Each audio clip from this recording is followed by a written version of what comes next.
Welcome to In Hindsight. This is Denise, your host. We showcase local businesses in New Mexico and also teach you how you start your own business. Today we have our guest from Apex Vibrancy Center. It is an acupuncture center, Dina Bello.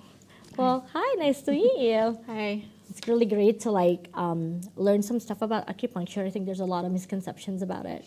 And this is a Valentine's Day special theme for today. So I think when people think Valentine's Day, it's just like, oh, they don't want that. But like massages or acupunctures are definitely needed because it can be stressful for Valentine's Day. Definitely. Planning and doing all that stuff. And also like after Valentine's Day, Yes. like I think people just like, oh, you definitely need it. Yeah. The practice of acupuncture has been practicing in China for about 3,000 years. And about 10.2 million Americans have actually using acupuncture yearly. And there is even U.S. military has invested money and have made a battlefield acupuncture, that's really interesting to me because I don't think of military and acupuncture. And also for your practice for your acupuncture, you give a Chinese massage like 5 minutes after. Mm-hmm. That also helps with the circulation, body flow, and also like grounding. So that's really great. So tell me about Apex. Well, I started my business about 3 years ago, right before the pandemic. I've worked at several different places throughout the years. I got my license in 2013 here in New Mexico, and decided after working and interning and apprenticing too with different doctors and also different cities, not just Albuquerque, to venture out and start my own business. So yeah, it's been great. Lots of challenges, but very rewarding. That's really great. For the acupuncture, do you have to have certifications? Do you have to have licenses, or do you need to go to school to get acupuncture? Oh yeah, yes to all that. I got my master's in acupuncture and Chinese medicine, which for most schools you're looking at probably like a 3 to 5 year program. Very intense, you kind of don't have a life during it, but also very worth it. Then just depending on what state you're going to practice in. New Mexico is one of the most strictest states, as well as California, New York, where you have to get like your own license for that state.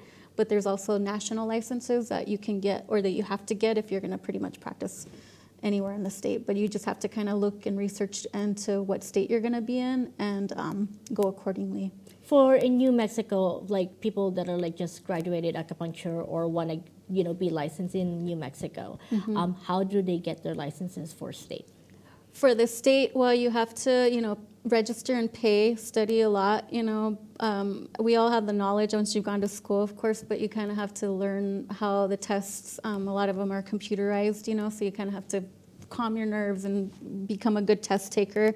For New Mexico, it's a practical exam, they call it, with the national exams that are all kind of like written and computerized. But with the New Mexico as well as California, you have to do like a practical in front of a few people like proctors and pass that. If you don't pass that, then you're not good to go. So let's just say you did your acupuncture, you finished your classes and everything, and you graduated. Mm-hmm. To get like both the national and the state licenses, how long does it take? Like, is there like a 6-month period, or is it like a yearly test? Like, how does that work?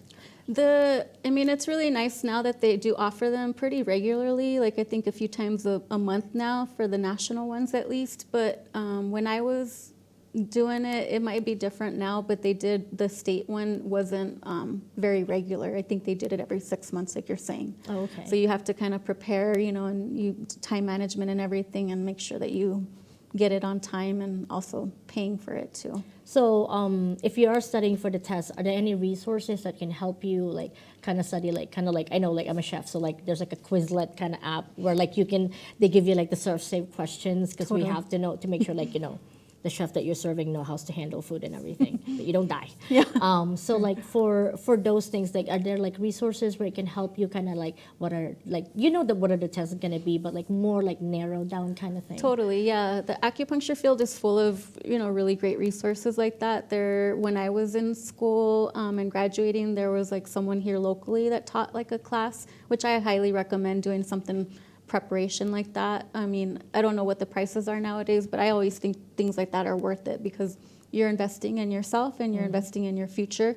And, what's a few $100s compared to like waiting another like 6 months to a year if you don't pass that test. So That's true. So yeah, there's apps. There's also what I figured out early on in school is you got to kind of figure out how you learn best.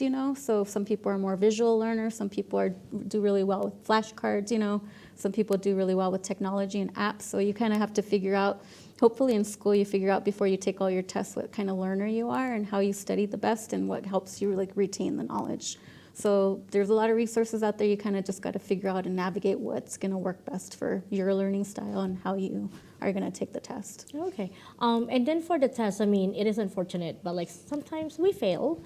We're not the best test takers. Like, is there like a limitation on like either how many times you can take it or time? Like you have to wait 6 months after you failed, that kind of thing?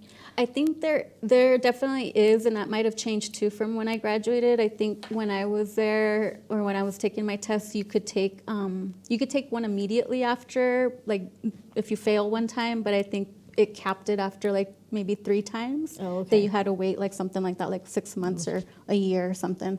I actually failed one of my exams. We had to take 4 national ones, and it was just me being young and dumb, scheduling, thinking I could do everything in the middle of graduation week, and I just completely forgot about it in all my stress. So I failed one just due to like lack of planning and overconfidence. But I didn't even go take it. So what would, if you just graduated and you do want to take your national and state license, like how much time would you, like if you advise to, how much time would you want them to prep for studying and all that stuff if they can?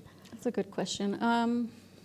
Again, probably goes back to a little bit about your learning style. Some people that I went to school with were taking tests like during school, which I don't know how they did that, but if you're able to manage all that and you don't have maybe a lot of classes your last semester, that's doable. People did it. But in terms of after school and prepping, I would give yourself at least like a month, a few weeks, to a month to really prepare and get everything organized, and in your head, okay. Oh, okay. Yeah. And as far as for like acupuncture, is there like apprenticeship or like you just graduate with your degree and then if you pass all your certifications and everything that you are now licensed acupuncture? Yeah, you're technically now licensed and good to go. But, I went the route of working for other doctors, kind of like working under them. I worked for a couple Chinese doctors for about 3 years here. I worked under and with like 2 other doctors in different clinics and different settings, and I think that really served me and benefited me a lot. Maybe compared to other people who kind of jumped right into it, right after school, and they had the resources, of course, to start a business. They just took a different route, but it's not really set up, I think, for people to kind of go into internships or apprentices, after graduation, because we do a lot of clinical hours during school. Oh, okay. And so that kind of Helps you. Yeah, we get a lot of. You, yeah.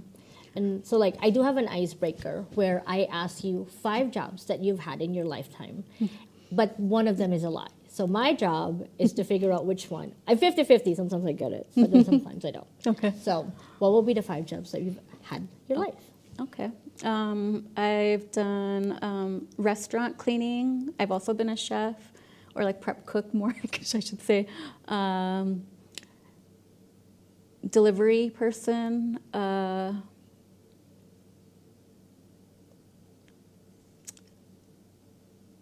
Driver, and a hospital worker.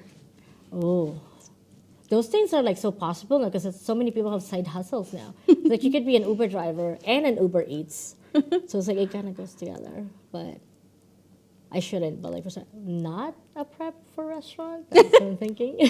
No, I did do that actually. You yeah. did that. So which one did I not? Hospital worker. I've never worked in a hospital. I think that's why like it's hard for me to say like you didn't because you're an acupuncturist. So it's kind of related to medicine. So that's why I said it's like I'm 50-50, but yet I am 0 out of 2.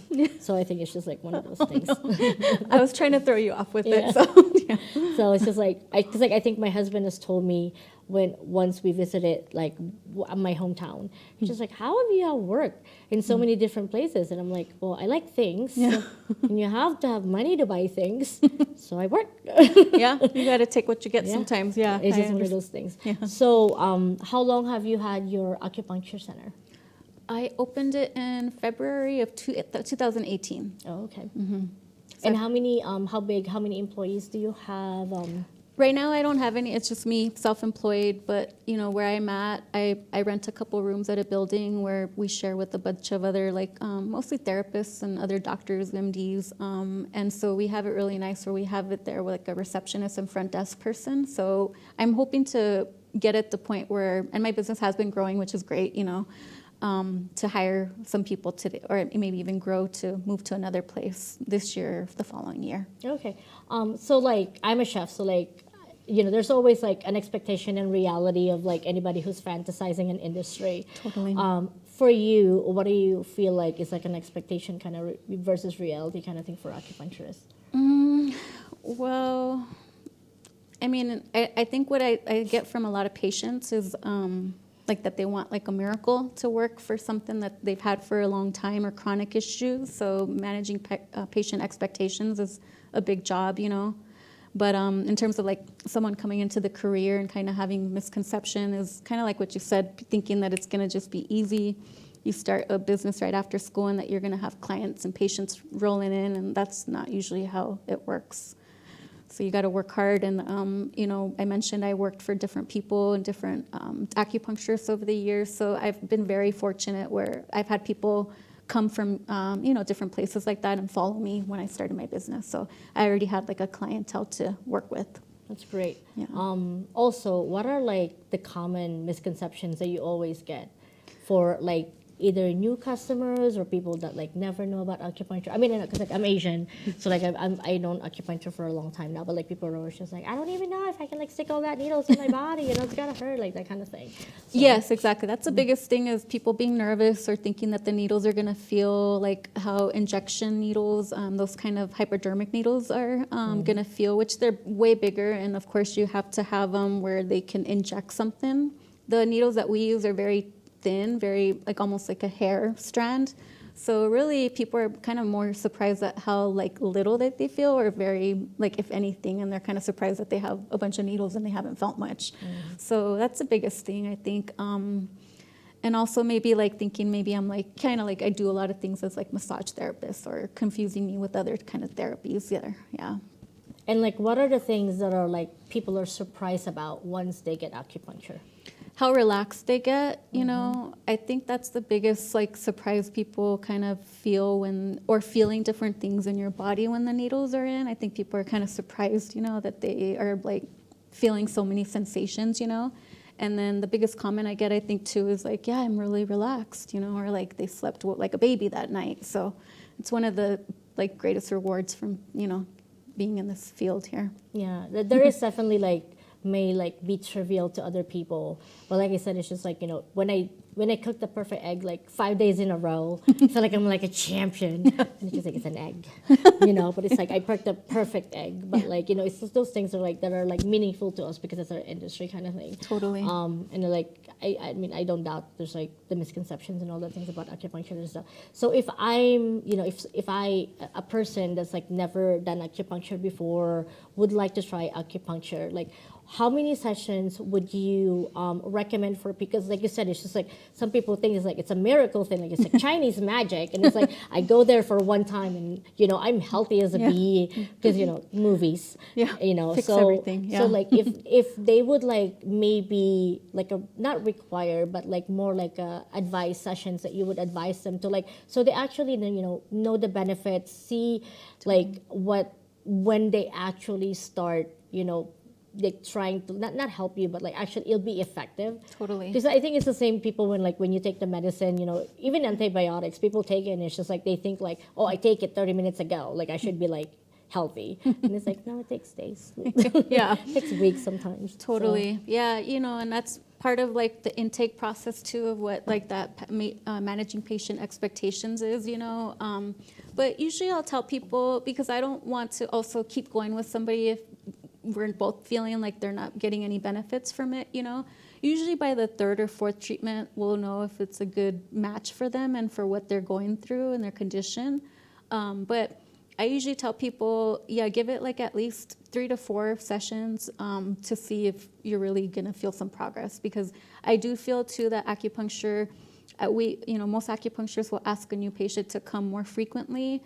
maybe even like 2 times a week, maybe even 3 times a week at the beginning. And then we call it like a cumulative effect, like a buildup effect, where people won't need to come as often as they It's start more like to work together. maintaining. Yeah. Exactly. No, that makes sense. Yeah. Also, for like acupuncture, like what are like not ailments per se, but like is there like different diagnoses or anything that people have that they didn't realize that like acupuncture could actually help them? Yeah, I'm glad you brought that up, because that's another thing that I think is a misconception. It has come a long way. Like 10 years ago, if you used to Google acupuncture, you would come up with a lot of messed up stuff like it's foo-foo or, not real. Placebo, that kind of things thing, like yeah. that. Nowadays, not only is it more respected, and people know about it more, but also more Western doctors and Western practitioners are starting to realize, acknowledge it and actually. So I get a lot more referrals now. I have a lot of veterans too in my, clientele, but people are surprised that they realize that acupuncture isn't only good for pain issues, but like I'm treating somebody with Bell's palsy right now. It can be good for digestive issues. It could be good for urinary issues, for just so many things. Great. Also, there's also misconception that like they just stick needles all over your body. So let's just say, do you for acupuncture, do you specialize? Like for example, if you have really high blood pressure, like how do you specialize the needles? And I know there's a flow of our body, and we want it to be balanced, kind of chi. Totally. So like where would you specifically like focus on the body for the needles for it to be effective? Well, yeah, with Western conditions, it's not all necessarily going to translate to like one pattern, as we call it, or one theory of explaining why that's going on with a person or a patient. So we really have to go based off of like not only symptomology, what the person is telling us they're going through, but pulse diagnosis and looking at people's tongues to back up and to confirm what we're thinking the diagnosis is. So really, blood pressure, high blood pressure, hypertension can be a number of different conditions in Chinese medicine. So we have to kind of narrow down, figure out the 8 principles in Chinese medicine is something that I always fall back on, which it can simplify a lot of things that can seem very complicated. So with the 8 principles, it's yin yang, excess and deficiency, interior and exterior, and cold and hot. So we can all kind of different conditions or constitutions of people, we can all kind of divide or see what is more imbalance or what's kind of more, what we're reading more is coming out from that person's body. Okay, so this is like a Valentine's theme and Valentine's special. For women, we do have problems every month that we have to deal with. Yeah. Do you think like acupuncture can actually help with like cramps, bloating, that kind of stuff? Oh yeah. Any kind of menstruation issues, OBGYN issues, acupuncture is really great for it, especially like things that Western medicine isn't like the greatest at, like treating things like endometriosis, heavy periods. We've done really well with like postpartum depression, really also any kinds of emotional issues, stress, anxiety, depression. But yeah, to help circulate the chi and the blood in the body, a lot of women will have either maybe cold retention that affects their period, or like dampness, as we call it, dampness, phlegm retention, blood stasis, where like your blood isn't moving properly. So there are a number of different conditions, and especially like if you have maybe hormonal imbalance, or if you've had babies, there's lots of things that we need to look at with that. That's great. And also for like the men, because I do have a husband, and they think that's like, oh no, that's just like Western foo-foo stuff, like maybe like a lot of stress and that kind of stuff, like different, like high blood pressure. Like, what do you recommend for them, like for the acupuncture? Well, I recommend for a lot of men to at least have an open mind about it. I've had the experience where, for example, like a mom or a wife might kind of, recommend their husband or son or some kind of family member to come in, but he's kind of more doing it not by his choice, completely. So it's better for people to come totally when they feel like they're comfortable and open to it, but people even hesitantly can still see the benefits from it, So, I mean, with men too, as you get older, you get prostate issues, men a lot of times will have stress that they might not even realize is affecting their bodies. So it just really depends on where it's like being blocked or where it's really kind of sitting, in their body too. But I mean, with men's issues, I have a lot of men clients, and there's just so many benefits too. A lot of pain issues too, or allergies, is another thing. Headaches, just a lot of benefits that acupuncture can help with. Sleep issues too. Like if people are having trouble either going to sleep or waking up through the night for whatever reason, it can help with that too. That's great. Yeah, because like my husband is like having trouble sleeping, and like he brings his stress in his back, so he always have back issues. But like I've always been kind of like, I don't really stress about a lot of stuff. Yeah, and he's like that's very great. jealous about that. He's just like, you don't really think about. I'm like, no. Like, I'd rather sleep every night. And I think like I have a friend that just started actually acupuncture a couple of weeks ago. Cool. And he loved it so much.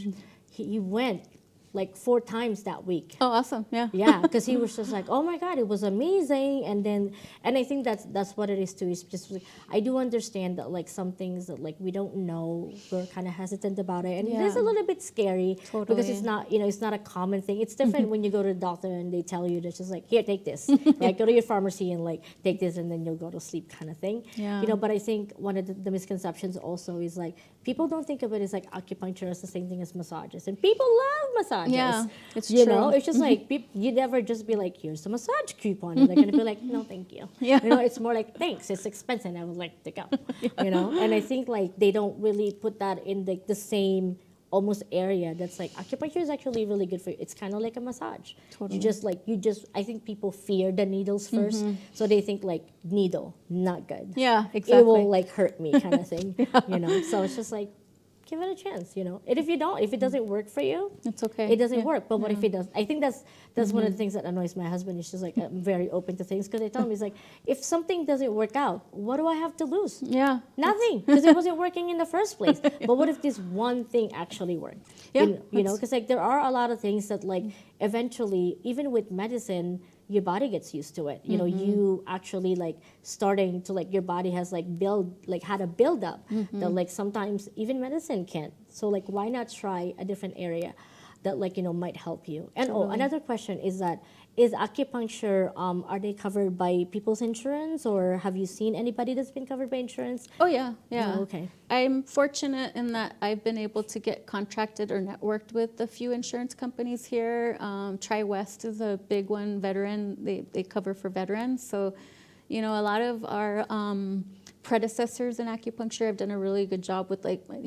lobbying and legislation to be able to make that happen. So I think acupuncture now is covered by most major private insurances, and also some, Medicare coverage too now for certain conditions. Very limited, but I mean we're getting more and more established with that. Okay. And for that, how would I know? Like, do I just, because I know like some things like if like a specialist, like my doctor has to call another doctor, that kind of thing. Like, do I inquire my insurance? Like, do they accept acupuncture, or like does it start with you? Like, how do they do the process?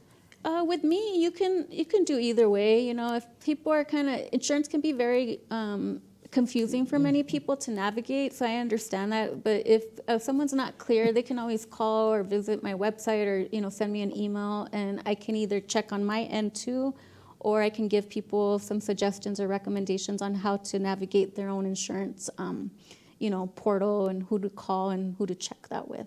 Because of course the worst thing would be to tell somebody something that they're covered, or like not really confirm, or somebody might think that they're covered but they're actually not, and then end up owing potentially more than they initially thought. So I try to avoid that as much as possible, of course. Great. And do you guys have any referral promos for like people that like has done acupuncture, that kind of stuff?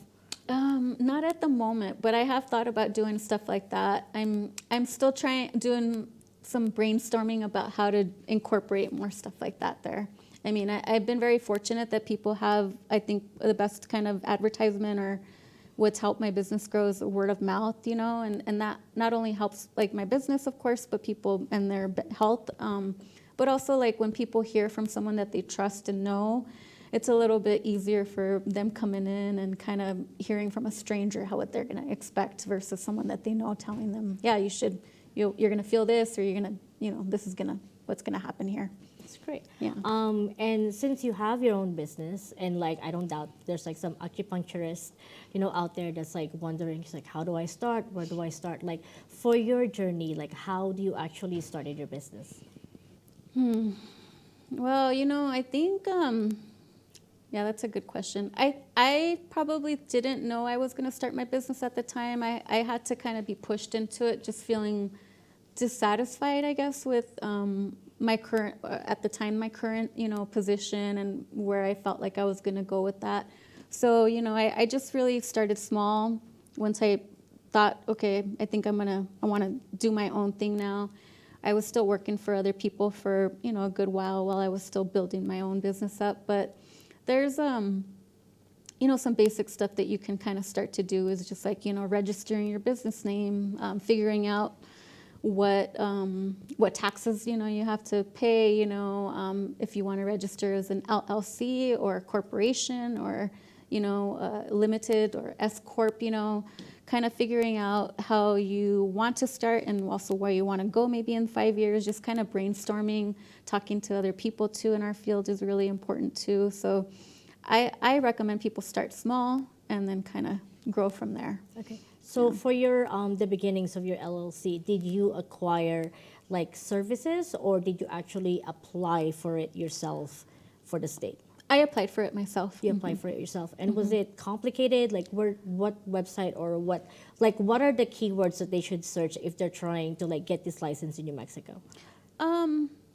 Yeah, working with the business and the RLD, the registration and licensing department is going to be a big thing. So yeah, I think just Googling licensing and business in New Mexico, kind of basic stuff like that. And I think there's a lot of good resources about like step-by-step kind of what you need to do first and second and third and all that. So, okay. You did say that like you actually didn't leave your job and you were still working while you were like starting your business. For somebody that are like trying to like maybe have their own small acupuncture center, how much do you think they're kind of like not even capital, but maybe savings that they can like help with, that kind of thing? Like, did you open your own bank business or like did you use your own? Like, what are the pros and cons of doing each one? Oh yeah, I mean, from the beginning, I still separated, and had my business account, business checking. That was totally separate from my personal stuff. But yeah, I would recommend just even if you're gonna kind of go out on your own like that, to have at least like 6 months of overhead to back yourself up. So it really depends on what kind of scale that you're looking at. If you're gonna maybe start out with one room, if you have the resources like to buy a building or something, or to just kind of looking at where your location is important too. So. But I think having like at least 3 to 6 months of being able to pay if you're not having, patients come in or business flowing in, to have that as like your savings and backup. Great. Yeah. So you started your business in 2018. What kind of marketing would you advise people on like just trying to get like their word out there? Because like word of mouth is great, but they have to come in first, right? Yeah. So what can you advise them? What helped you? And like now that you've learned the ropes to like even help people further? Well, I joined the Hispano Chamber of Commerce here in New Mexico. I think that helped me a lot. I started kind of like really on my own during the pandemic, so that was really scary and overwhelming too. But doing like some pop-ups, I think is very helpful.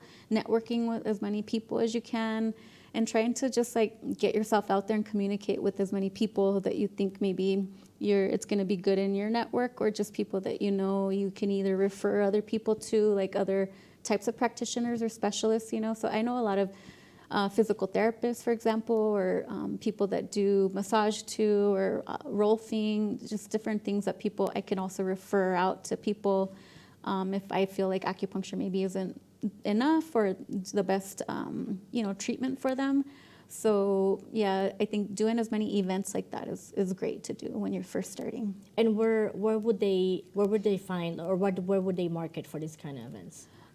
Just whatever's going on in Albuquerque. There's like the one of my first events that I did was like a drive-through pop-up clinic with the Hispano Chamber of Commerce, where we were giving away like PPE and also like just promoting our business. I did like a raffle and giveaways, So really just kind of like keeping your ears and eyes out for what's going on that you might think is a good place to kind of get yourself out there and talk to people. Conferences, if there's like a health or wellness conference, going on, I would say to get in there.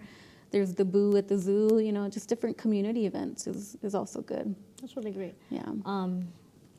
For the acupuncture center, like you said that like there, like how many businesses are actually in your center itself? There's like I would say probably like 10 to 15. Oh, We have okay. a few attorneys now that have moved in, but a lot of counselors and therapists. So we had a role for there too, and someone who practices Ayurvedic medicine too. Oh, okay. And like now that you have like your own business, like if they do have to save that 6-month overhead, just to like know, how much would it be a month? Like what would be like the margin of like the lowest and the highest that they could save if they could? Well, rent is going up. When I started, I was able to rent a room for like under $400, when I first started in Los Ranchos. Now I'm here a little bit closer to town. I pay like a little bit more than double that now, but for, a couple rooms, which I think is still really good. Yeah. So depending on, if you want 1 or 2 rooms to start or where your location is, that's going to affect probably the cost of the rent too. And the lease that you're going to sign, definitely figure that out with the landlord or whoever owns the building, what kind of leasing terms that they have. I would say probably like $500 to $1,000 to $1,500, with overhead and everything. At the beginning, your overhead costs should hopefully not be too much, but you do have to invest, of course, in like supplies and equipment and everything that you're going to need for day-to-day operations. Great. Yeah. Also, I would like to know about the different things that we actually have on the table. We have cupping, Sure.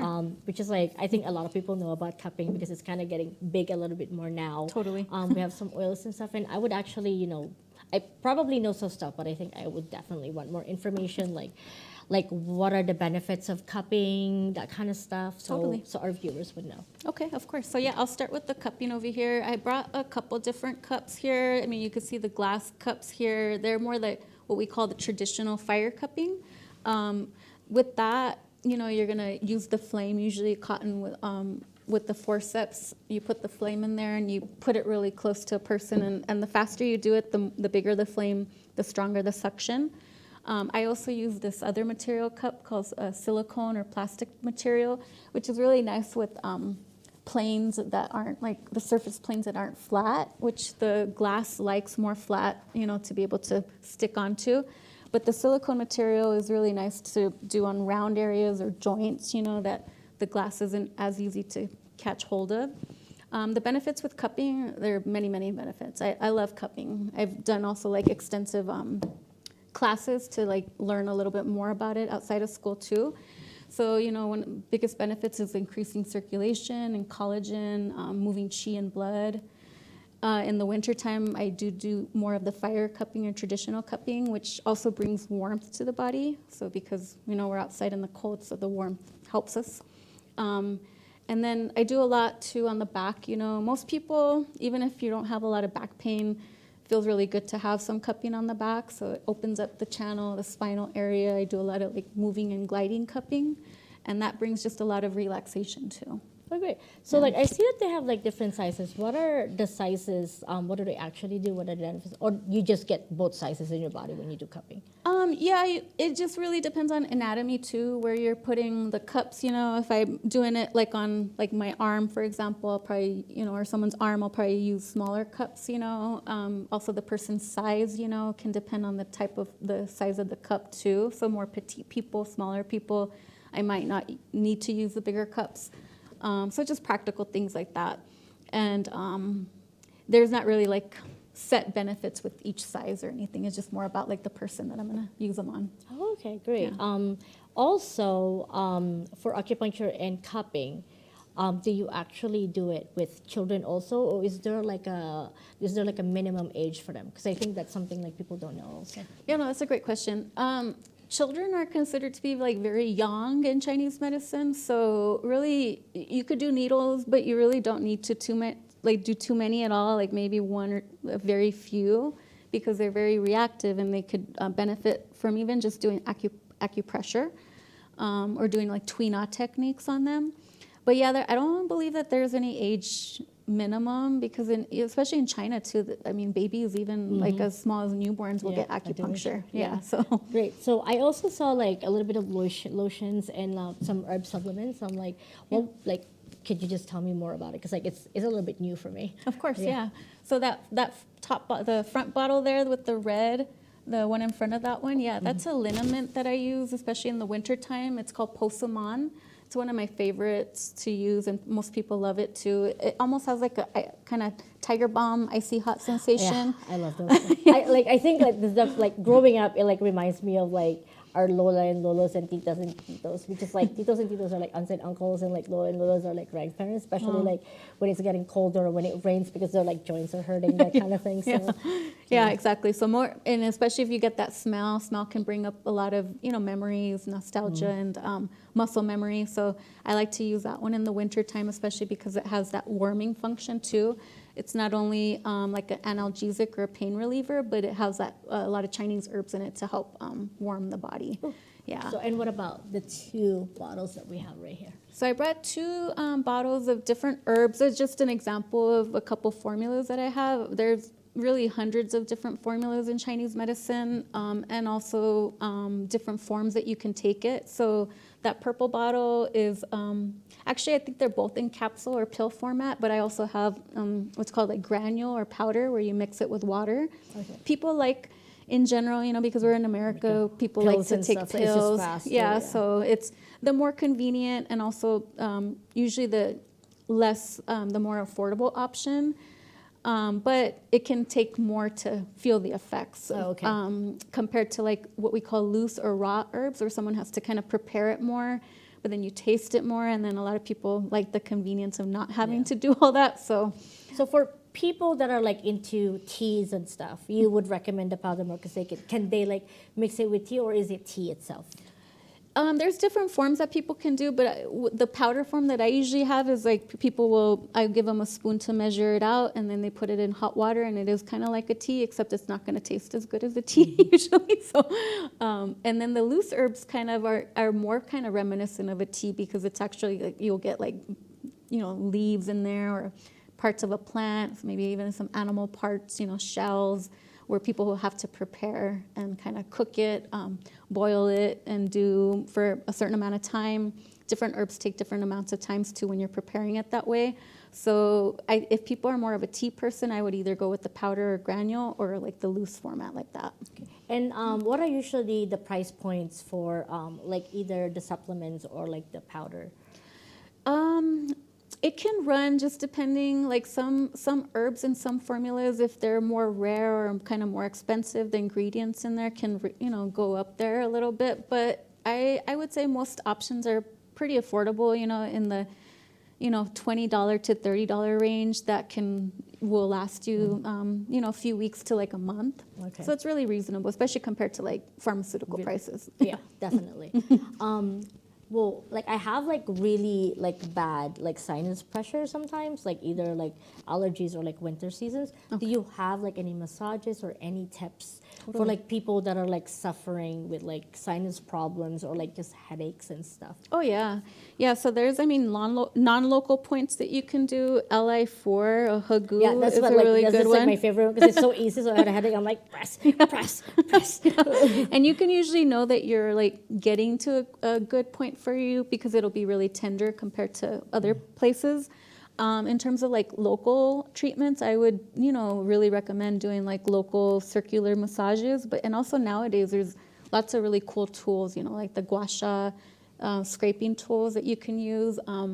I've seen this newer kind of wand tool that they do like infrared plus gua sha plus warming that can really benefit too. But even just Tuina or doing local, massage, circular, doing up on the cheekbone. There's acupressure points. This is Taiyang here, Yin Tong.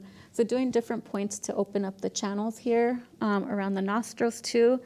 I would recommend for That's you. great. Yeah. And do you have any promotions for Valentine's Day for our viewers? I do, yes. So I'm doing a couple or a two treatment where if you schedule for 2 people at the same time, it's buy one, get one half off. Great. And they can just go to either your website or if they Google your name, like they'll be able to find it. Or can they make reservations through the phone? Yes, definitely. You can either call the 255 number. I'm not set up on my website to make appointments through the website yet. And I'm not sure if I'll go that route, but through the phone is the best. People can also send me an email and let me know what their preferences are too. And what kind of payments do you accept as far as for like appointments and stuff? I accept cash, check, credit card. All credit cards. Okay, all credit credit cards, except for American Express. Yeah. I have that. It's like, yeah, sometimes I do go to places and like, I can't use it. But I do have like the other ones, because like sometimes it's like, Yeah. they do charge very expensively. So do you offer any promotions for like new patients or anything like that? Not at the moment anymore. During the pandemic, I did do a good amount where I was doing discounted treatments for some people and even like offering free treatments, but I stopped that in 2022 or at the end of it in 2023. I'll probably come up with like some more promotions, but that's a Valentine's Day is the one that I have going on right now. And then I think everybody just check it out, because like maybe like group promotions or something like that, like if you're in a group or that kind of thing. And you also do gift certificates, right? Yes, definitely. That's great. So like if they do like, do you have a what do you call it, like a deadline for your Valentine's Day promo?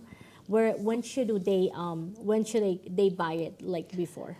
I would say I don't have like a set deadline, but I usually tell people to give at least like a week to a few days. It's not the best to sometimes do like the day before or the day of course, because I could be booked. So at least give like a week to 2 weeks to get in around that time. But the promotion will be through the month of February. And also for the people that are like want to book an appointment, like what are usually like, how many days do they usually have to wait to like book an appointment? Like can they book it like right away, like the next day, or like it depends on your schedule and stuff? It really depends, yeah. I can't predict sometimes how my waves and trends will be, but I mean, the month of December was super busy, sometimes with the holidays it'll go down a little bit, but this for some reason I was really busy. So I would tell people with where I'm at now to at least give me like a few days to a week. At this point, I'm not able to get somebody in like usually the same day or the next day either. So. And what are your office hours? So I'm open Tuesday through Saturday, and Tuesday through Thursday I'm open 9 to 5. Friday 9 to 4. I'm a little bit earlier, and then Saturdays 9 to 1. Oh, great. Do you so if they go to your website, do you have all of your supplements or like already in there, or should they call? How would they know like the oils and stuff? I know your services are going to be there, but what about for people that are like interested about like the supplements and the oil and stuff? So with the herbs, I do different, like a herbal consultation. Like if they don't want to do acupuncture and only want to do herbs, I do charge something different, little less for just the herbal consultation, so I can figure out what herbal formula they may need. And with it being so kind of formalized and individualized, I don't have it on the website where people can just kind of pick up a formula. But supplements are more available, especially like if somebody wants to pick up like a bottle like the Posamon. I also don't have it set up in the website like that too, where people like a shop yet. But if people were wanting to purchase something, they would just be able to contact me, and they don't necessarily have to be a patient for supplements. But for herbal formulas, I would recommend scheduling an appointment for like an herbal consultation. Great. So also, like you said, it is like definitely like individualized. Like if I decided to come in, like have my consultation, would I get some of the pills right away, or do I have to wait like a couple of days for the shipment, that kind of stuff? Like, what do you think usually? Usually I'll have it in-house. What I have, we're really fortunate in Albuquerque. One of my suppliers, the purple bottle there, is called Golden Flower, and they're here in Albuquerque. So I have a good amount of their formulas, not everything here in my clinic, but or office, but if it's a formula that I feel is more appropriate for that person and I don't have it, I'm really fortunate that I can sometimes even order it that same day and get it that same day. If it's from a different company or maybe something more individualized or less common, it might take like a few days to a week to get something for somebody. That's really great. Yeah. And I think, like I said, it's just like, I know there's like a lot of misconceptions and stuff. And it's like, I think like getting, like if I actually get like an acupuncture session, I think it's really, like, I'm a little bit biased because I am Asian. But I think like it is like definitely helpful. And I think people just don't, they just, like I said, it's like they don't put it in the same category as like a massage. Totally. And like, it's like, it is like a great like stress reliever. Because people think it's just like, oh, Valentine's Day. It's like, Valentine's Day is really stressful for some people because like my husband is not a planner. Oh. Like if I don't plan anything for Valentine's Day, we do nothing. Oh, no. You know, like my husband is like very romantic in a way that like he'll be driving and like he'll stop by at like Kung Fu Tea because he knows I love bubble tea. Oh, yeah. But make him do like long plans or like long-term plan. Like we're going to Hawaii for one of our friends' wedding. Cool. I was the one that booked the flights, the hotels, the car rent. Like I said, it's like I love my husband. I think it's just like everybody has their different, love language. So like, and it's the same thing with my sister and her husband too. Like she doesn't plan anything, nothing happens. So like I always have a joke to my husband that like, every other Valentine's Day you should be making, like restaurant reservations. And he has the worst luck. Like I think last year he made like 3 different restaurant reservations. One of them closed permanently. Like one of them was like they overbooked people. Oh. And then one of them something happened. And it's like it's not like he doesn't plan things. His plans are always like falls through, and I really do feel bad for him. And I think so like when people think it's just like, why would they have an acupuncture for Valentine's Day? It's like holidays are stressful. Totally. Like people don't think about like people that actually have to plan things and do things and like also like proposals and like weddings. Oh, yeah. Especially what like I like 1 year I went to 9 weddings. Oh, my I did God. not get married at all that year. I was a bridesmaid for 9 weddings. That was a lot. I That's wish a I had an lot. acupuncture before and after each wedding, and it's just like I think people, it's also a form of self-care. And I think Totally. like that's also like catching on. And I think like it is like a nice, deviation and also alternative. Totally. Like not just like from Western medicine, but just like, because people are always like, I love therapy, it's just like, try other things. Maybe therapy is not for you. Maybe acupuncture is for you. Yeah. You know what I mean? Yeah, So- I mean, I'm surprised at how much people and honored, too, and humbled by how much people can open up to me, because sometimes I will feel like, oh man, it's like almost like therapy. I'm not qualified, of course. I'm not a counselor or a therapist, but people do tend to, when you feel better, pain can also turn people into kind of different creatures, So I think when people start to feel better, those shells can kind of, the layers unpeel and they kind of can be nicer, So. I think like the thing that like really resonates with me is like hurt people. Like because sometimes like that doesn't make sense. It's like no, because like when you're miserable, you feel like you're the only one and nobody can understand you. Totally. And you're in pain, and so like you just kind of just. Then sometimes you want to lessen it. So like you give it to other people thinking like, oh, I will have less of it. Doesn't quite work that way. No. So I think like I think to think about it as like not just a stress reliever, but like another alternative. Totally. And like I'm so glad, that like Apex and Dina Bello actually like, give us more information and like be able to like, give us like information about acupuncture, because I think it's like there is a lot of information now, but there is also like a sense overload. Totally. Because like you can get whatever information you want, it could say like acupuncture is great, acupuncture can kill you, and you're just like, how? Like this is just a bunch of needles, you know what I mean? And I Yeah. think like there are like information out there that are scaring people. Totally. It might be just a little small percentage, but like you say, it's a word of mouth. Then they start telling other people, and then those people start telling other people. And it's And it becomes a thing where like that whole family like never try it because like, oh, I heard from a cousin that it can kill you, and just like no, like Asian people don't do things that can kill them, that kind of thing. So, Yeah. so I think it's just like there is like definitely a lot of like misinformation and also too much information that is out there. So I think it's great that like you'll be able to give us, from your perspective and like an actual like a medicine standpoint. I think Yeah. that's also like important. Of So thank you course. so much for coming. Thank you. Please, Thank you. everybody, check out Apex Vibrancy Center. They have the Valentine's promotion. Please take advantage of it. And once again, I'm your host, Day, and it's see you for the next episode.